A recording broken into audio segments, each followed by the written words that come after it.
স্বরেয় বর্গীয় জ গ বয়বিন্দু র অজগর এবং স্বরেয় বর্গীয় জয় আকার গ বয়বিন্দু র অজাগর। এই দুটি শব্দের বানান প্রায় একই রকম।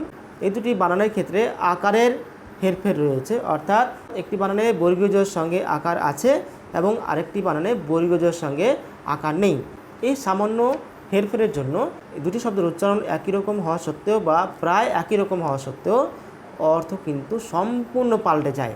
অর্থাৎ স্বরেয় বর্গীয় জ গ বয়বিন্দু র অজগর, এই অজগর কথার অর্থ হচ্ছে সাপ, বড় সাপ।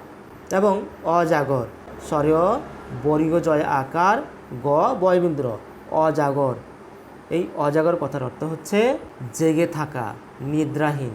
কাজেই কোনো শব্দের সঠিক অর্থ প্রকাশ করতে গেলে অবশ্যই সেই শব্দের বানানের দিকে নজর দিতে হবে।